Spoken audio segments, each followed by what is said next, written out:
News breaks that terrorists killed dozens of police commanders in the Philippines. It's called the worst attack in Asia in a decade. Investigators trace the bombing to arms dealer Amir Barkawi.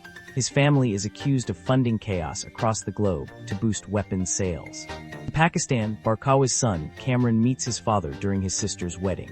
Cameron warns that their contact inside Pakistani intelligence has been compromised. Barkawi has the compromised officer's whole family eliminated. He tells Cameron that vengeance must always be absolute. A careless selfie posted online reveals Barkawi's location to Western intelligence. The U.S. Air Force Base in Nevada, an operator gets clearance and launches a drone strike on the compound. In Washington, Secret Service agent Mike Banning jokes around with President Benjamin Asher and Vice President Trumbull. At home, Mike and his pregnant wife, Lee, argue playfully about baby-proofing the nursery. She's due in 2 weeks. Lee asks Secret Service Director Lynn Jacobs to be the baby's godmother. Lynn accepts, moved by the gesture. At the White House, staff tell President Asher the Speaker and Senate leader are both waiting to see him. The call interrupts everything. Britain's Prime Minister James Wilson has died suddenly in his sleep, reportedly of a heart attack. London prepares an enormous state funeral. Every major world leader is expected to attend at St. Paul's Cathedral. British intelligence officials flag concerns about citizens who traveled to Syria, but call the threat unclear and not actionable. Lynn briefs President Asher on the London security plan. She admits the short notice makes her nervous about the trip. Vice President Trumbull returns from a fishing vacation, joking with his son about the trip. He says goodbye to Lee before leaving for London. She tells him not to worry and to come home safe. Aboard Air Force One, the team reviews the funeral schedule and control room staff are told to stay sharp. Air Force One lands early at Stansted, ahead of schedule. MI5's John Lancaster is caught off guard by the chain.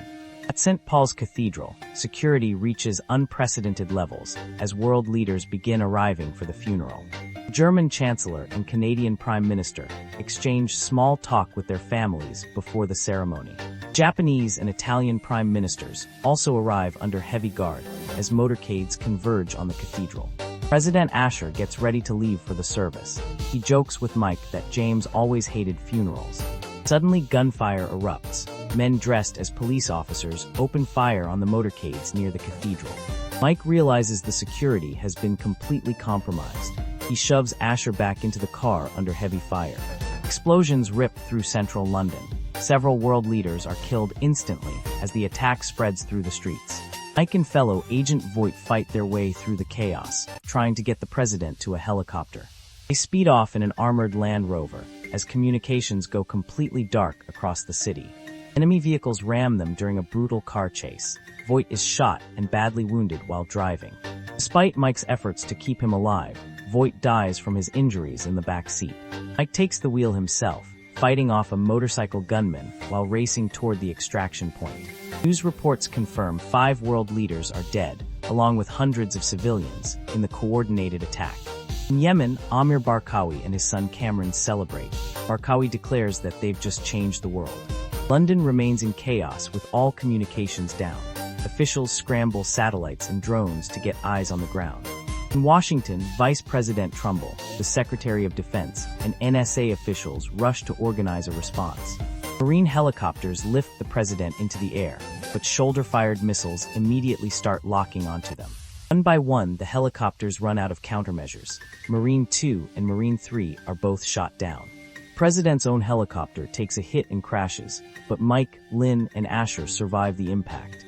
Barkawi hijacks the broadcast, declaring war on the West and vowing their world will change forever.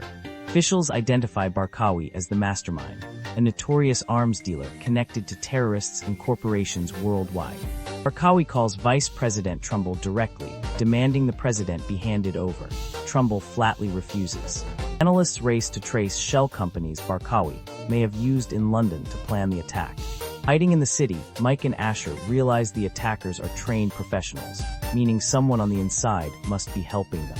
Mike decides against heading to the embassy, since the enemy would expect that. He knows an Mi-6 safe house instead. They move underground through the subway system to avoid patrols searching the streets above. Mike ambushes a group of Cameron's men, killing several including Cameron's brother Raza. He calls Cameron using a captured phone, taunting him and letting him hear his brother's death. Cameron vows revenge, promising to execute the president live for the entire world to watch. Back in Washington, analysts spot a hidden clue in a frozen video frame, pointing toward an Mi-6 location. Exhausted, Mike and Asher rest briefly. Asher tells Mike to kill him rather than let him be taken alive. Officials learn Prime Minister Wilson was actually poisoned. The funeral itself was designed as the trap. Terrorists are impersonating police, luring emergency responders into ambushes across the city. Command decides to pull all emergency services back, so the military can sweep the city block by block.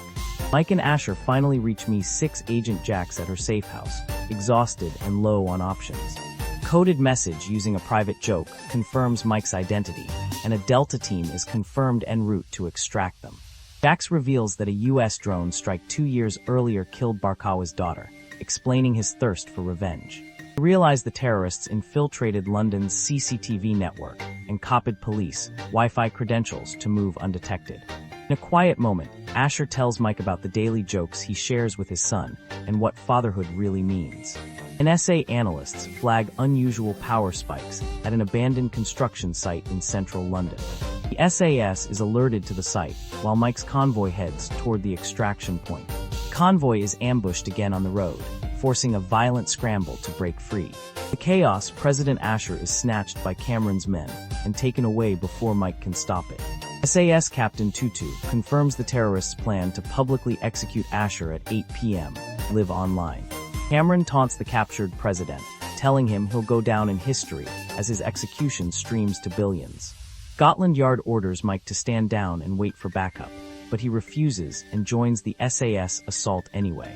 The SAS team storms the building's exterior with heavy gunfire, while an RPG blast rocks the compound. Mike has the team cut the building's power to delay the livestream, while he sneaks in through a side entrance. Inside, Cameron tells Asher he watched his sister die in his arms, calling the president the real monster. Just as the emergency generator restores the feed, the execution is ordered to proceed live.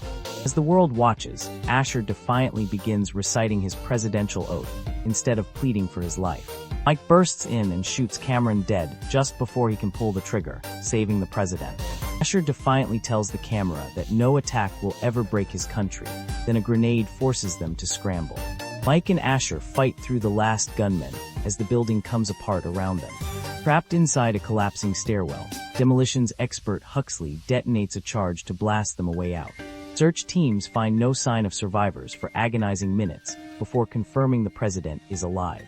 Mike gets Asher safely into military hands, ending the president's ordeal after a brutal, chaotic day. Back in London, it's revealed that MI5's John Lancaster was the inside man, selling out his country for money.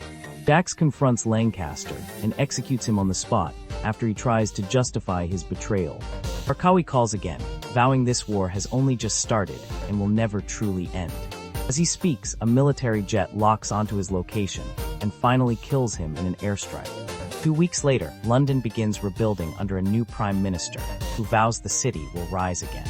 It takes time off and Lee has given birth. They name their son Matt. President Asher drafts a resignation letter reflecting on the cost of the day, then deletes it, choosing to stay engaged with the world.